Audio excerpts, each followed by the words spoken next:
Caffeine, alcohol, nicotine. These are the three most consumed drugs in the world. Every day, around 80% of the population, around 6.4 billion people, consumes caffeine, typically in the form of coffee, tea, or cola, with the average consumer's daily intake being around 200 milligrams. Amateurs. Meanwhile, 32.5% of the world's population, around 2.4 billion people, consume alcohol, mainly in the form of wine and beer, with an average daily consumption of 1.2 standard drinks or 17 grams of pure ethanol. Amateurs. However, for various reasons, including health concerns, religious prohibitions, or simply personal preference, many people are unable to enjoy an energizing cup of Joe in the morning or a cold, relaxing brew at the end of the day. Thankfully, for those who still wish to enjoy the taste of these drinks without any of the negative effects, a wide variety of options are available, including decaffeinated coffees and teas and non-alcoholic wines and beers, many of which are virtually indistinguishable from their more psychoactive counterparts. But how are these remarkable beverages produced? How do manufacturers remove one of their most fundamental components while leaving the taste largely unchanged? Well, pour yourself a hot or cold one as we dive into the fascinating history and chemistry of caffeine and alcohol-free drinks. So we begin our story with the decaffeination of coffee and tea. The first person to extract caffeine from coffee beans was German chemist Friedrich Ferdinand Runge, who in 1819 isolated the active ingredient of the deadly nightshade plant Atropa belladonna, a toxic alkaloid today known as atropine. During the Renaissance, women dripped extract of deadly nightshade into their eyes to dilate their pupils and achieve a fashionable doe-eyed look, hence the name belladonna, meaning beautiful women. Runge determined that atropine was responsible for this dilating effect, testing the compound on the eyes of cats. This research soon came to the attention of German poet and polymath Wolfgang von Goethe, who, having just received a shipment of coffee beans, asked Runge if he could isolate the active stimulant compound. Runge obliged, and in 1820 succeeded in extracting and identifying caffeine. However, this is where his research on the matter ended. He did not further investigate the chemistry of caffeine, nor seek to use its extraction process commercially to produce decaffeinated coffee. That breakthrough would have to wait nearly a century. So, picture this, you're all set to launch your new side hustle, or maybe you're an artist trying to showcase your portfolio, and then you realize you've got no idea where to start building a website. Well, that's where Squarespace comes in. It's the all-in-one platform that helps you build, design, and manage your website, whether you're selling products, sharing content, or even running a course. The best part, it's simple, quick, and it looks professional right out of the gate. And now here's what I love about Squarespace. First up, the Squarespace Blueprint. This new guided design system is incredible. You pick from professionally curated layouts and let it guide you to create a unique site that's totally yours. And thanks to the SEO tools, people are actually going to find your site, so that's nice, because, what's the point of creating a great website if no one sees it? And then this Fluid Engine, drag and drop magic. Whether you're on a desktop or mobile, you get complete control over the look of your site with no coding needed. Plus, flexible payments make it easy for your customers to pay however they want. Credit card, PayPal, even buy now, pay later with Afterpay. So, head to squarespace.com for a free trial, and when you're ready to launch, go to squarespace.com/brainfood to save 10% off your first purchase of a website or a domain using the code BRAINFOOD. Thank you, Squarespace, for sponsoring, and now back to today's episode. The father of decaffeinated coffee as we know it today was Ludwig Roselius, a coffee roaster's apprentice from Bremen in Germany. Roselius's quest against caffeine was a personal one. His father's death in 1902 was attributed by the attending doctor to his drinking too much coffee. However, the method for removing it from coffee was discovered entirely by accident. As the story goes, one day Roselius received a shipment of coffee beans which had accidentally been soaked in seawater. After drying, roasting, brewing, and tasting the beans, Roselius found to his surprise that the salt water had removed most of the caffeine while leaving the flavor largely intact, aside from a slight saltiness. Based on this discovery, in 1905, Roselius patented a decaffeination method, and in 1906 founded the company Kaffeehandels Aktiengesellschaft, or Coffee Public Trading Company, better known as Café HAG. Roselius's decaffeinated coffee beans would soon be sold across Europe under the brand name Sanka, a contraction of the French sans caffeine, and in the United States as Decaf. Café HAG's process, known as the direct organic solvent method or Roselius method, involved steaming green unroasted coffee beans with ammonia-laced water until they became saturated with water and swelled to double their original size. The beans were then washed with an organic solvent like benzene or chloroform, which dissolved and flushed out the caffeine. Finally, the now decaffeinated beans were dried and packed for shipment to roasters and distributors. Later, Café HAG developed a different decaffeination process known as the indirect solvent method. In this process, the green beans were soaked in hot water to effectively produce a raw coffee containing both caffeine and other flavor molecules. This fluid was then moved to another area and treated with organic solvents to remove the caffeine before being returned to the beans. This process was repeated several times until all the caffeine was leached out of the beans, whereupon the beans and raw coffee were dried together, producing beans containing all their original flavor molecules except the caffeine. Café HAG proved an instant success, with its innovative product advertised as beneficial for the heart and nerves, meshing well with the various health and natural food movements of the 1910s and 20s. However, the company received a particular boost in the 1930s from an unexpected source: the Nazis. As part of their Lebensreform, or life reform movement intended to preserve the health and vitality of the Aryan race, the Nazis promoted a more natural, clean lifestyle that eschewed supposed poisons like refined sugar, alcohol, tobacco, meat, and caffeine. Nazi propaganda rallied against the dangers of caffeine, creating the perfect environment for Café HAG to promote its products. At the 1937 Reichsausstellungsschaffensvolk festival celebrating the accomplishments of the German people, over a dozen cantinas served Café HAG decaffeinated coffee, while at the 1936 Nuremberg rally, the company supplied Kaba, a coffee milk drink, to over 42,000 members of the Hitler Youth. The irony, of course, is that while the Nazis were decrying caffeine as poison, German soldiers and even many civilians were actively being supplied with Pervitin, a form of methamphetamine, in order to ward off fatigue and boost performance both on and off the battlefield. Furthermore, Roselius's decaffeination process left behind traces of benzene, which, as a known carcinogen, was likely more dangerous to drinkers' health than caffeine.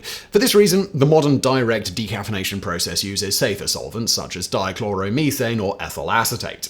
And despite his steadfast support of Hitler and his many attempts to join the Nazi Party, Ludwig Roselius was never accepted as a party member for a number of reasons. For example, in 1932, just prior to the Nazis' rise to power, Café HAG advertised its coffee as being kosher and stated that, quote, "Anyone who drinks Café HAG is dear and important to us. Which political affiliation or creed he is for us completely irrelevant." Furthermore, Roselius was a Freemason, supported various artists known to be members of the Communist Party, and patronized architectural projects frowned upon by the Nazi Party. And while the Third Reich health policies certainly played a large role in Sanker's success in Germany, some historians have pointed out that similar Nazi campaigns against tobacco and alcohol were largely unsuccessful. Sanker's appeal, they argue, lay more in its status as a luxury product, costing 3 times as much as regular coffee.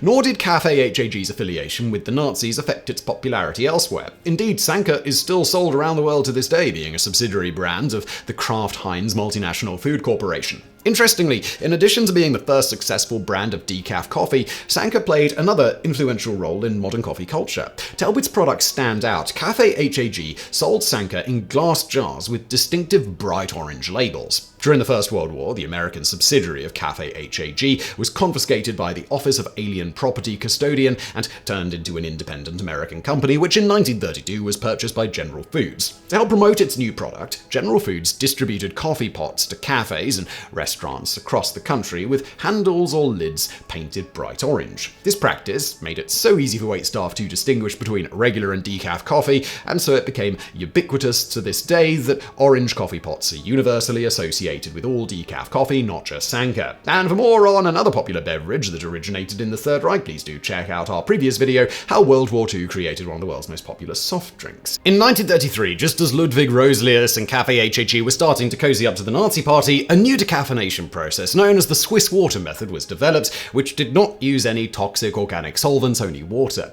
Originally invented by the Swiss Coffee SA company, the process was not truly perfected for another 5 decades, being finally introduced to the market in 1988 by the Swiss Water Decaffeinated Company of Burnaby, British Columbia, Canada. The Swiss water process is based around a substance called green coffee extract, or GCE, produced by soaking green coffee beans in hot water and passing the resulting raw coffee through a series of activated charcoal filters to scrub out the caffeine molecules. This decaffeination process begins by soaking green coffee beans in GCE. As the GCE is hypertonic or deficient in caffeine compared to the beans, caffeine will leach out of the beans into the GCE. However, as the concentration of the compounds in the GC is identical to that in the beans, those components stay put. Once equilibrium has been reached, the GC is drained away, scrubbed of caffeine, and the process is repeated. The Swiss water method takes around 8 to 10 hours start to finish and can remove 99.9% of caffeine from coffee beans without the use of chemicals while preserving the bean's original flavor profile. Coffee decaffeinated via this process is thus often marketed as more natural, organic, and healthy than other brands. However, because water is used in the early stages of the process, coffee decaffeinated using the indirect organic solvent method is also often marketed as water processed, so buyer beware.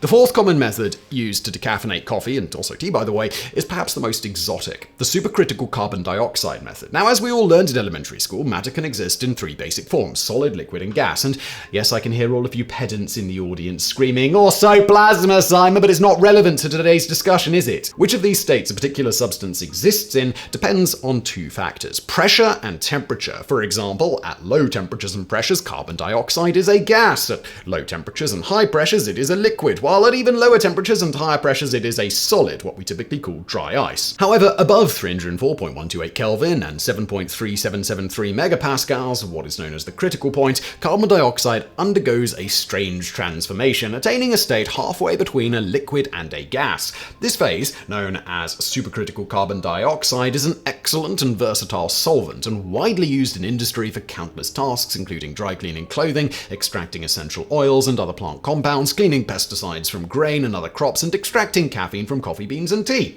Compared to regular organic solvents, supercritical carbon dioxide does less damage to extracted compounds, evaporates completely when its pressure is increased, and leaves behind no toxic residues. And while it is more expensive than other methods, it can more quickly process large volumes of coffee beans. Furthermore, it more efficiently extracts pure caffeine as a byproduct, which can then be sold for inclusion in caffeine pills, cold medications, energy drinks, and other products. And for more on another state of matter that seemingly defies logic, please do check out our previous video, The Weirdest Substance Known to Science. But whatever process is used, today decaf coffee makes up around 12% of total global coffee consumption, a number that is steadily growing year by year. However, it is important to note that while coffee and tea treated with the aforementioned processes are marketed as decaffeinated, they are not, in fact, entirely caffeine-free. Indeed, according to FDA regulations, coffee is considered decaffeinated when at least 97% of its original caffeine content has been removed. Beyond this, the actual caffeine content will vary significantly from brand to brand. So, if you are someone whose body is sensitive to even small amounts of caffeine,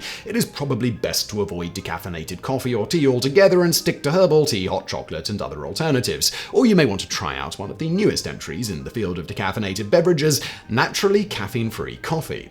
Coffea cherryana, also known as Sharia coffee, is a member of the Coffea genus native to Cameroon in Central Africa, whose beans naturally contain no caffeine. Although cultivated and sold by a few coffee producers, Sharia coffee is widely considered inferior tasting to its more famous caffeinated cousin, Coffea arabica, and has yet to catch on even with regular decaf coffee drinkers. However, several efforts are underway to hybridize this and regular coffee, or even genetically modify either species to produce a naturally caffeine-free cultivar that preserves the flavor profile of regular coffee. Though non-alcoholic wines and beers, on the other hand, have a much longer history, if only because these beverages are significantly older than coffee and tea. In the Middle Ages, brewers commonly processed small beer containing only 2 to 3% alcohol by volume, which was drunk by absolutely everyone, including children. Regular drinking water was often contaminated with bacteria and parasites, which were killed off by the boiling and fermentation process used in brewing. De-alcoholized wine and beer, however, are more recent developments. Seeking to prevent inebriation among his parishioners, in 1869, American Methodist minister and teetotaler Thomas Bramwell Welch invented a flash pasteurization process to prevent grape juice from fermenting. The resulting product, called Dr. Welch's Unfermented Wine, was marketed to churches as a non-alcoholic substitute for communion wine. The company Welch founded, and which bears his name, still exists today and is best known for its line of grape and other fruit juices, jams, and snacks. 4 decades later, in 1908, the vineyard of Maria Jung in Rudesheim am Rhein in Germany experienced an unexpected slump in sales. Upon contacting her usual clients, Jung discovered that they were increasingly choosing to abstain from alcohol for health reasons. After pondering the problem, Jung came up with an innovative solution. Why not use the distillery the family owned to boil off the alcohol, producing non-alcoholic wine? Her son Carl, no relation to the famous psychoanalyst by the way, soon developed a vacuum distillation process that better preserved the original flavor of the wine, and a German tradition of non-alcoholic wine was born. Meanwhile, across the Atlantic, the development of dealcoholized beer was largely spurred by the passing of the 1919 Volstead Act, which made the sale and consumption of intoxicating liquors for beverage purposes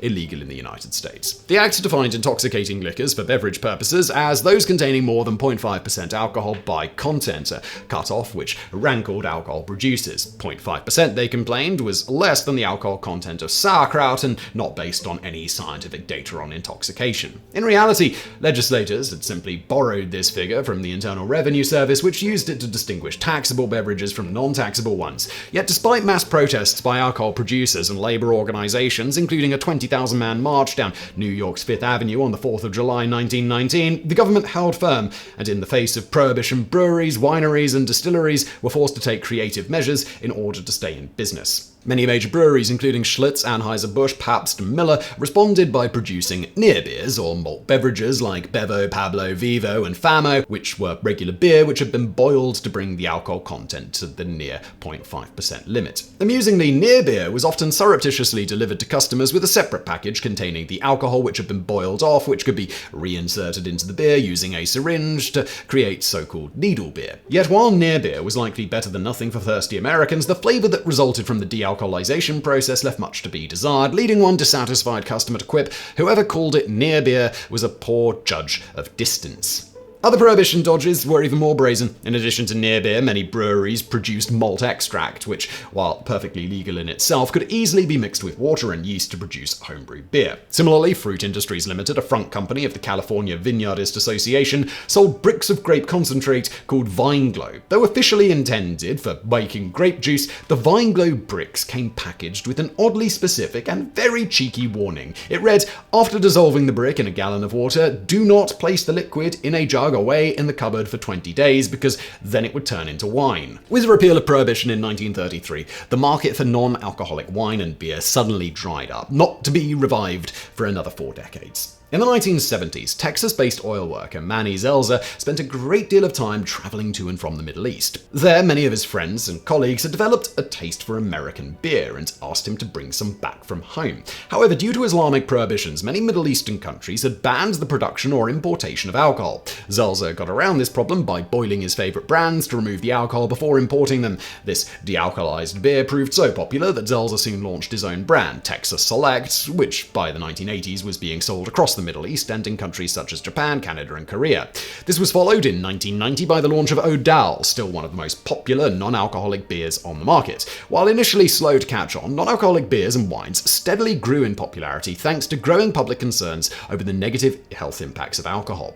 Health concerns also spurred the development of low-calorie light beers, which tend to have a lower alcohol as well as carbohydrate content. Today, the non-alcoholic drinks market is worth over $11 billion worldwide. One of the major reasons non-alcoholic wine and beer took so long to become popular is their poor reputation when it comes to taste. Unlike caffeine, ethanol is difficult to remove without stripping out beneficial flavor components like esters, flavonoids, and monoterpenes, or increasing the concentration of unpleasant tasting compounds like tannins and acids. Furthermore, alcohol itself contributes enormously to the texture and flavor profile of these beverages and can leave them tasting bland and watered down when removed. This problem is most prominent in wine, which on average contains around 12% alcohol by volume. Beer, by contrast, contains on average 5% alcohol by volume and is comparatively easier to dealcoholize without affecting flavor. Furthermore, beer typically contains other flavorings like hops, which can potentially mask any flavor deficiencies produced by the dealcoholization process. Today, several different methods are used to lower or eliminate the alcohol in wine, beer, and cider. These techniques are classified according to when in the production process they are applied: pre-fermentation, fermentation, or post-fermentation. Reducing alcohol content pre-fermentation involves reducing the amount of sugar in the grape juice or mash, which the yeast can convert into ethanol. This is done in a variety of ways. For example, trimming the vine leaves at various points in the growing process or harvesting the grapes early can reduce the amount of sugar that accumulates in the grapes themselves. Even simpler, the grape must or juice can be diluted with water prior to fermentation to reduce the sugar concentration. However, this act is generally illegal in many major wine-producing nations, including Australia, France, Germany, New Zealand, and South Africa. Alternatively, the juice, or mash, can be passed through microfilters or treated with special enzymes like glucose oxidase to remove some of the sugar. Of course, some sugar must be retained, otherwise fermentation cannot occur. During fermentation itself, alcohol production can be reduced by halting fermentation early or by the using of alternative non-Saccharomyces cerevisiae or NS yeasts, which can generate less ethanol than traditional yeast varieties. However, most wines and beers produced using these techniques still fall above the 0.5 to 1.2% alcohol concentration required to be classified as low alcohol or alcohol-free, while the few that meet this requirement are typically inferior in taste. For this reason, most non-alcoholic wines and beers are produced by removing the alcohol after fermentation. As previously discussed, the traditional method of removing alcohol from wine and beer was simply to boil it off. However, this tended to give the resulting product an unpleasant cooked or burnt flavor. This problem was largely solved by vacuum distillation, the technique developed in 1908 by German winemaker Carl Jung. The boiling point of liquids is dependent on ambient pressure. The lower the pressure, the lower the temperature needed, which is why water will boil at only 68 degrees Celsius atop Mount Everest as compared to 100 degrees at sea level. In vacuum distillation, the pressure in the still is reduced so that the temperature of the wine never exceeds 48 degrees, helping to preserve its flavor. Of course, many other volatile compounds, including ethyl esters and aliphatic alcohols, escape along with the ethanol, but these are typically separated out via fractional distillation and re-added to the dealcoholized wine, along with concentrated grape juice, tannins, natural flavorings, and other compounds to restore the original flavor profile. The primary advantage of vacuum distillation is efficiency, with the process being capable of bringing the alcohol content of wine down to as low as 0.02% in a single pass. This process is also widely used by wineries to make finer adjustments to the alcohol content of regular wines. However, despite measures to capture and restore volatile flavor compounds, some losses are inevitable, which is why more sophisticated dealcoholization processes are increasingly being used to satisfy customers' discerning palates. One of the first major improvements to vacuum distillation technology was the spinning cone, or SCC, developed in 1991 by Australian food chemist Andrew Craig. This consists of a tall stainless steel column containing a rotating shaft and a series of spinning and stationary cones. The wine is injected at the top of the column and flows over the spinning cones, which produces centrifugal force that spreads the wine into a thin film. Air is then pumped out of the vessel and steam injected from the bottom in two stages. The first, conducted at 30 degrees Celsius, strips the wine of its volatile flavor compounds, while the second, conducted at 40 degrees, strips it of its alcohol. The volatile compounds are then reintroduced to the dealcoholized wine in order to restore its flavor. By promoting greater evaporation rates at even lower temperatures, SCC allows for more efficient dealcoholization and greater flavor preservation than traditional vacuum distillation, though it still suffers from unavoidable losses of volatile flavor compounds. Due to its lower alcohol content and the need to preserve carbonation, beer is typically not dealcoholized using vacuum distillation or SCC. Instead, a variety of cold methods are used, including reverse osmosis. Very similar to the dialysis process used to clean the blood of patients with kidney disease, reverse osmosis involves forcing the beverage at high pressure through a semi-permeable polymer membrane surrounded by a stripping fluid, typically water. Now, typically, water will diffuse from a region of low solute concentration to one of high solute concentration, in this case the beverage. But when high enough pressure is applied to the concentrated solution, the reverse occurs, and the ethanol from the beverage diffuses through the membrane into the stripping fluid, leaving most other compounds behind and preserving the original flavor. Furthermore, the process works at temperatures as low as 1 to 5 degrees Celsius, eliminating the danger of denaturing flavor compounds through heating. However, reverse osmosis also has a number of disadvantages, namely inefficiency, with the process only reducing alcohol by 0.7 to 1.5% per pass. Furthermore, the process requires the original beverage to be diluted with water prior to processing, which, as we've previously discussed, is legal to do in many wine regions. A related process is osmotic distillation, or evaporative perstraction. Like in reverse osmosis, the beverage is forced at high pressure past a semi-permeable membrane, on the other side of which a stripping fluid, typically water, is forced in the opposite direction, forming a counterflow diffuser. In this method, the pressure of the beverage causes the ethanol to evaporate and diffuse through the membrane, whereupon it condenses in the stripping fluid and is carried away. Like reverse osmosis, osmotic distillation is carried out at low temperatures, preventing the denaturing of flavor compounds, but is slightly more energy efficient. Finally, the last major method used for dealcoholizing wine and beer is nanofiltration, in which the beverage is forced through a semi-permeable membrane covered in tiny pores ranging from 1 to 10 nanometers in size, which allows nearly all of the flavor compounds in the beverage to pass through while leaving ethanol molecules behind. This method allows larger volumes to be processed faster than reverse osmosis or osmotic distillation, reduces alcohol content by about 7 to 10% per pass, and operates at lower pressures, making it more energy efficient. And that, dear viewers, is how caffeine and alcohol-free drinks are made. Thanks to more than a century and a half of technological innovation, we can now enjoy some of our favorite vices while suffering almost none of the consequences. And isn't that the very essence of human civilization?